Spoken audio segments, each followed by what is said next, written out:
আমার চ্যানেলে তোমাদের সকলকে স্বাগত। আজ আমরা ক্লাস 7-এর রায় মার্টিন প্রশ্নবিচিত্রা থেকে ভূগোলের দ্বিতীয় পর্যায়ক্রমিক মূল্যায়নের শেষ তথা 7 নম্বর স্কুল সলভ করব। তোমরা যারা বাকি সেটগুলো দেখোনি তারা চ্যানেলের প্লেলিস্টে যাবে, ওখানে কিন্তু সব দেওয়া আছে, ওখান থেকে তোমরা করে নেবে।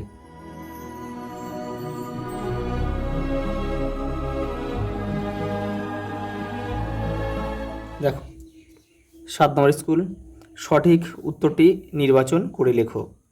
আন্দিজ পর্বতমালা কোন প্রকার পর্বতমালার উদাহরণ? এটা হবে ভঙ্গিল পর্বতমালা।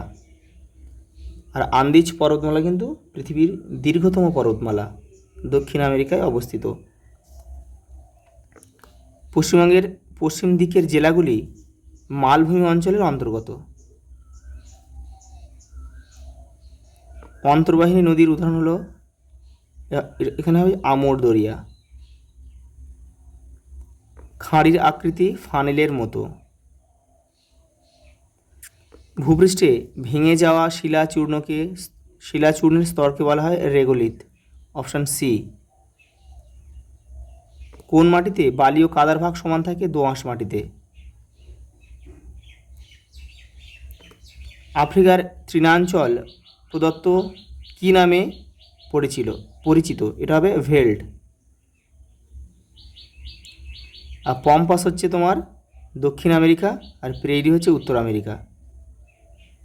তো লিখে দিই, একটা উত্তর আমেরিকা আর পম্পাস হচ্ছে দক্ষিণ আমেরিকা।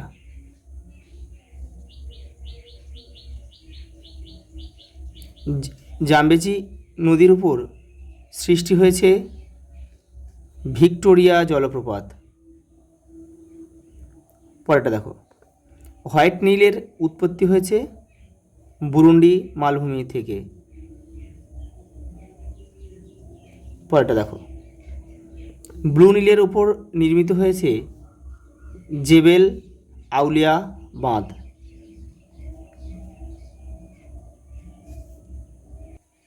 পরের প্রশ্ন দেখো, শূন্যস্থান পূরণ করো। দুটি পর্বতচূড়ার মাঝখানের নিচু অংশটি হলো উপত্যকা।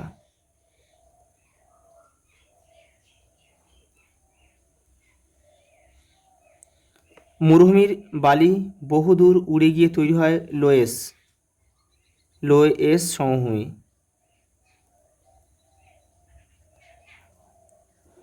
নদী যেখানে সৃষ্টি হয় সেই স্থানকে নদীর উৎস বলে।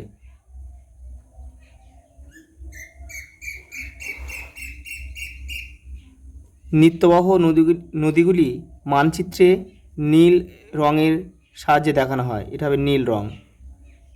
আর অনিত্যবহ নদীগুলি কিন্তু কালো রং। আমি একটু লিখে দিচ্ছি, এটা অনিত্যবহ নদী হচ্ছে কালো রং দ্বারা কিন্তু দেখানো হয়।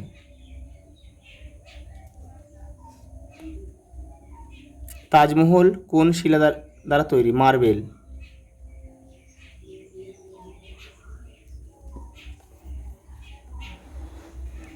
পরেরটা দেখো,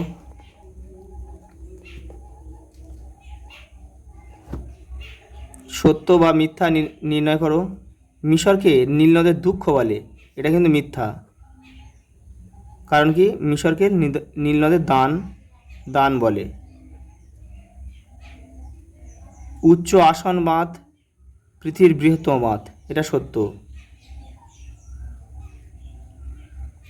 শুষ্ক নদী খাতগুলিকে বলে হামাদা, এটাও মিথ্যা। এটা হবে ওয়াদি হলে বাক্যটা সঠিক হতো আমাদের। পরে দেখো,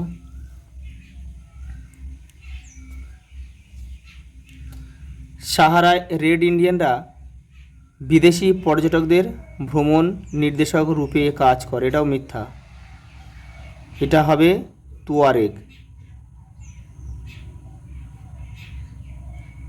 তুয়ারেগরাই কাজটা করে।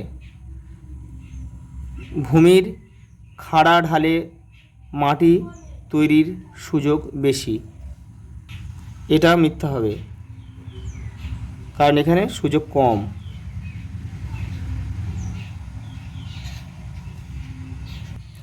পরেরটা দেখো, তিব্বত মালভূমি কোন কোন পর্বতশ্রেণীর মাঝে অবস্থিত? হিমালয় ও কুয়েনলুন।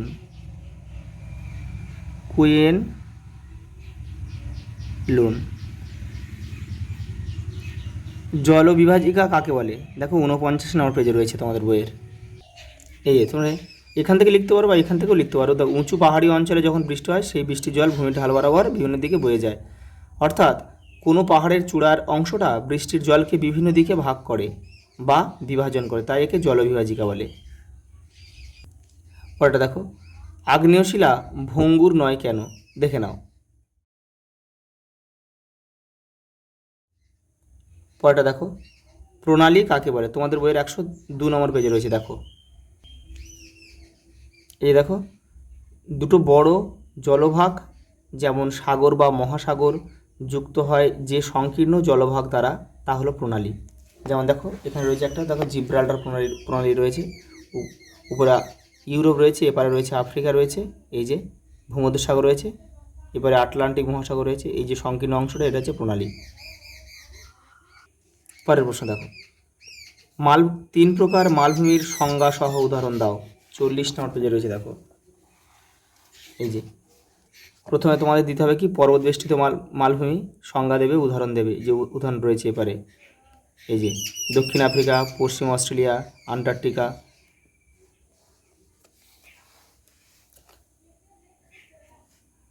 আর যেটা হচ্ছে মহাদেশীয় মালভূমি, এটা হচ্ছে পর্বতবেষ্টিত মালভূমির উদাহরণ এখানে রয়েছে তিব্বত মালভূমি। তোমরা এটা মহাদেশীয়টাও দিতে পারো। এবার দেবে লাভা গঠিত মালভূমি, এই যে এখান থেকে এটা লিখবে। তারপরে দেবে ব্যবচ্ছিন্ন মালভূমি, এটা এখান থেকে লিখবে এই পর্যন্ত,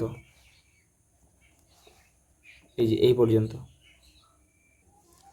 পরেরটা দেখো, নিত্যবহ নদী ও অনিত্যবহ নদীর মধ্যে 3টি পার্থক্য লেখো। দেখো 51 পেজে রয়েছে। এখানে কিন্তু পার্থক্যটা করা নেই, তোমাদের কিন্তু করে নিতে হবে।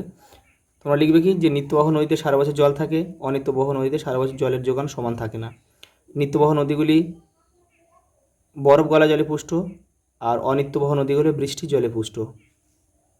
তোমরা আরও লিখতে পারো যে নিত্যবহ নদীগুলিতে কিন্তু জলবিদ্যুৎ উৎপাদন করা অনেক সহজ, আর অনিত্যবহ নদীগুলিতে কিন্তু জলবিদ্যুৎ গড়ে তোলা যায় না। তারপর লিখতে পারো, দেখো, অনিত্যবহ নদীগুলিকে মানচিত্রে কালো রং নীল রং দ্বারা দেখানো হয় নিত্যবহ নদীগুলিকে, আর অনিত্যবহ নদীগুলিকে কালো রঙের সাহায্যে দেখানো হয়। এগুলোও তোমরা লিখতে পারো। পরের প্রশ্ন দেখো, মৃত্তিকা সৃষ্টির 3টি নিয়ন্ত্রকের পরিচয় দাও। দেখো, 3টি নিয়ন্ত্রকের পরিচয় দিতে বলেছে, 63 নম্বর পেজে রয়েছে। এখানে অনেক লেখো, 4টি রয়েছে। এখান থেকে শিলা, জলবায়ু আর ভূপ্রকৃতি লিখবে। এখান থেকে এটা পুরোটা লিখতে হবে কিন্তু। দেখো, পরেরটা, আফ্রিকার সীমানা লেখো, এই যে রয়েছে, দেখো, এটা লিখবে। তোমাদের বইটা 102 নম্বর পেজে রয়েছে। দেখো, পূর্বে লোহিত সাগর ও ভারত মহাসাগর, পশ্চিমে আটলান্টিক মহাসাগর, উত্তরে ভূমধ্যসাগর, দক্ষিণে ভারত মহাসাগর। দেখো, এই মহাদেশটির অধীনে মোট কটি দেশ রয়েছে? 56টি।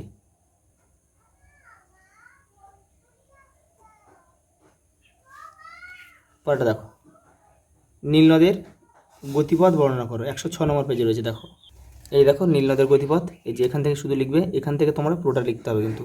এই যে নীল নদ ভূমধ্যসাগরে মোহনার কাছে তৈরি করেছে বিশাল বদ্বীপ। পরের প্রশ্ন দেখো, শিলা থেকে মাটি সৃষ্টির প্রক্রিয়াটি বর্ণনা করো, অর্থাৎ যেটা রেগোলিথ। দেখো, এই যে তোমাদের বইয়ের 63 নম্বর পেজে রয়েছে। দেখো, এখান থেকে পুরোটা লিখবে কিন্তু এটা। দেখো, শিলা থেকে মাটি। লাস্ট প্রশ্ন দেখো, বদ্বীপ সম্পর্কে যা যেন লেখো। দেখো, 57 নম্বর পেজে রয়েছে তোমাদের বইয়ের।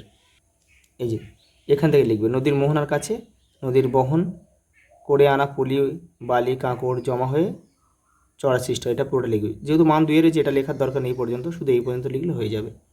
তোমাদের কিন্তু সব সেটগুলো কিন্তু ভূগোলে কমপ্লিট হয়ে গেল। বাকি সেটগুলো তোমরা চ্যানেলের প্লেলিস্টে যাবে, ওখানে পেয়ে যাবে। আজ এই পর্যন্ত, দেখা হবে পরের ভিডিওতে।